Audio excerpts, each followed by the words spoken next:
This is A Story of Sorts, the podcast mostly about bookish stuff. I'm Karina Pereira, and on today's episode I bring you a list of books that will give you those October vibes.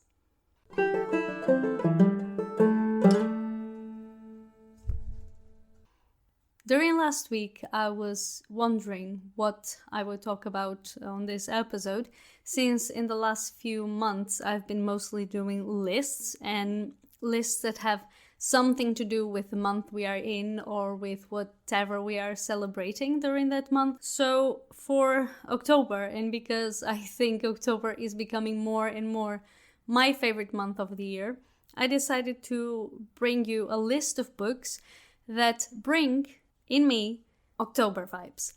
And maybe they are not exactly spooky, or maybe there isn't exactly one specific reason in the book that makes me think of October, but it just brings me those vibes. So I just thought you would appreciate another list of books that you can read for Halloween or during the month of October. Although, of course, those are books that I really enjoyed and you can read throughout the year.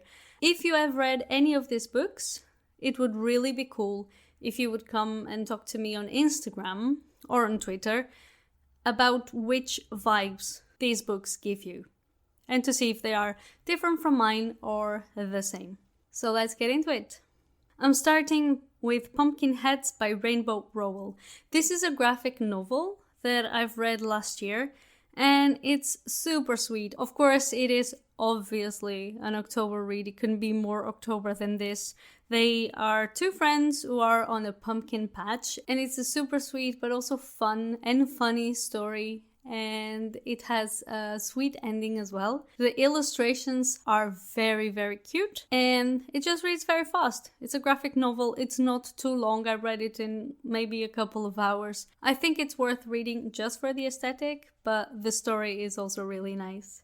Next one on the list is We Have Always Lived in the Castle by Shirley Jackson.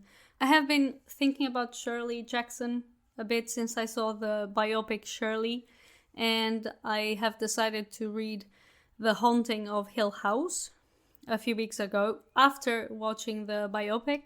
But We Have Always Lived in the Castle was one of my favorite books from last year. I just adored it. There is nothing about this book that I would have changed. The characters are perfect. The way that Shirley drove the whole story is amazing, and the ending is absolutely perfect. I was kind of worried as I was listening to the audiobook that she was going to give us a softer ending, but she did not, and I love it. The Secret History by Donna Tartt. I read this book a few years ago and I really enjoyed it. The whole thing, it's one of those books in which you know what's going to happen, or actually what happened from the beginning. There is a murder, you know that from the beginning. So the rest of the book is basically you finding out what happened, how did the murder happen. And it just keeps you very enthralled. Even though you know what's going to happen, you really want to figure out what exactly happened. Give me the details. I know that a lot of people dislike this book because it's quite a long book, and many say that it has stuff in it that it's really not necessary, so it shouldn't be such a huge book. And I usually dislike books that have, words just for the sake of quantity rather than for the sake of history. But for some reason, I just read this one really fast, and I really loved it as well.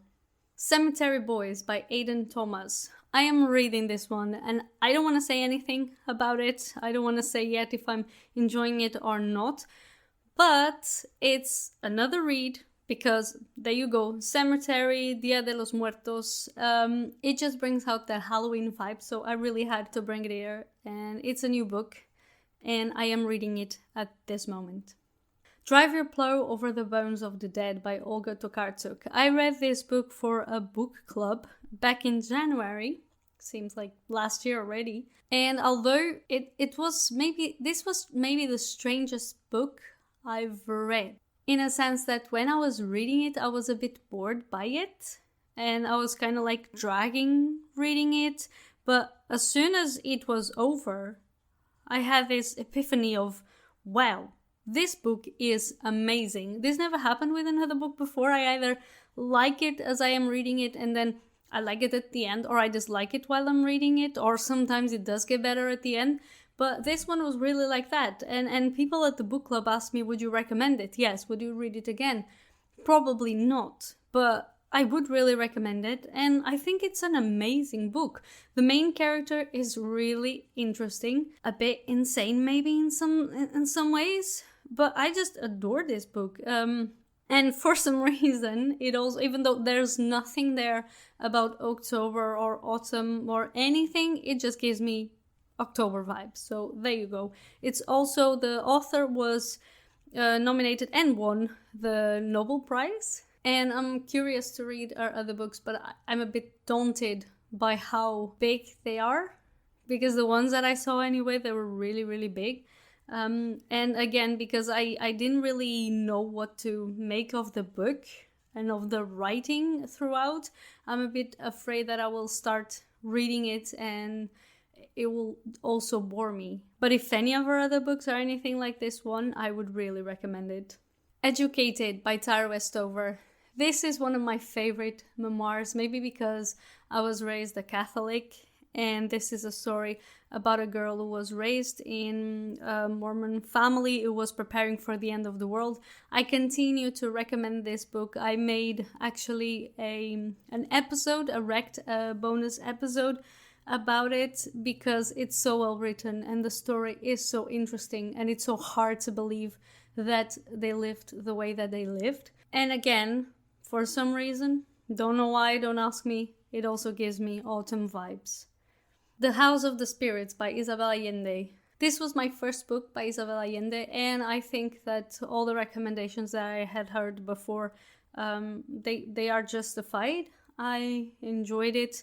I didn't consider it scary, to be honest. And it also, again, maybe because of the spirits, October vibes. The Toni Morrison Book Club by Judy Bennett, Winifred Brown-Glaude, Cassandra Jackson, and Piper Kendricks Williams. This book made me cry, and I read it even before I had read anything by Toni Morrison.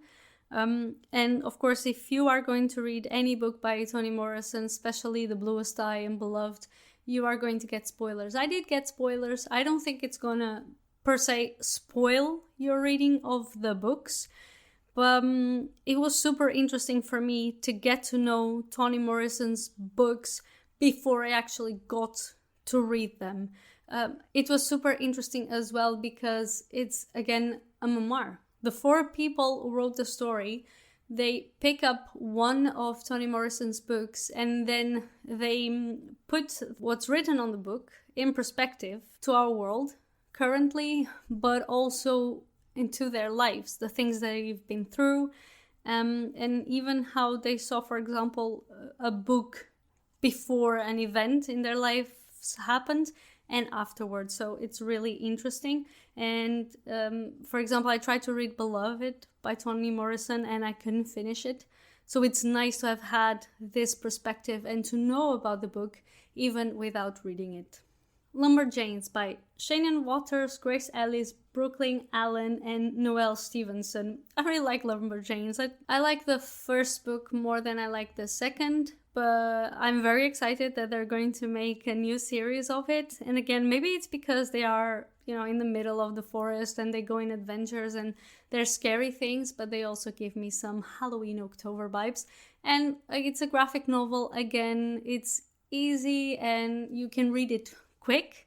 So I would really recommend it if you haven't yet read it. Get a Life, Chloe Brown by Talia Hibbert.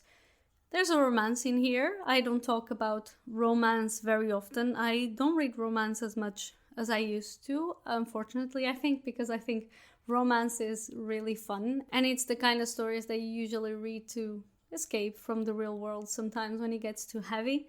And Get a Life, Chloe Brown wasn't just a romance, it's a comedy and it's hilarious. I listened to the audiobook, which is also really good. So if you are looking for romance to read this October, I recommend it. Hilda by Luke Pearson. I fell in love with graphic novels because of Hilda mainly. I started reading more in Dutch because of Hilda as well, since I found the book in a Dutch bookstore in Dutch, and I liked the art concept so much, and it seemed so cool that it had a girl as the main character that I decided to buy it. And I've seen the Netflix series, which is a really, nice complement to the graphic novels. And I just love Hilda so much. And I definitely want to add the last book to my collection, which I haven't yet read. So if you're thinking about going camping right now, it's also a perfect tale for camping. Might be a bit, not for the faint of the heart. But Hilda is very brave, and she goes on a lot of adventures, and lots of weird stuff happens as well. And I really, really enjoy it. The last book of these recommendations is the book I brought for the last episode of Wrecked. So that was 2 weeks ago, and it's The Graveyard Book by Neil Gaiman, for obvious reasons. If you have heard the episode, you know that it's one of my favorite books. It's on my top 5. And of course, it's in a graveyard. There's like this boy growing up, being raised by the ghosts of the graveyard. It's an excellent story. Lots of adventure. And I think it's just the October spirit is in there. I hope you find some inspiration for your October reads with this list. And of course, if you have any book that you think brings the October vibe, Halloween vibe, just send it my way. I don't usually read horror, but if you have a good horror recommendation, I'm down for it. You can find my social media on linktree/Karina Pereira. I'll be back in 2 weeks with the last main episode of season 1 of A Story of Sorts, and I'll talk to you then.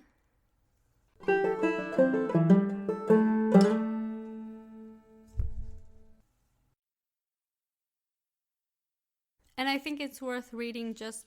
Oh, shut it! Okay, I guess the bird wants to be in the podcast now. They will not shut up. Thank you.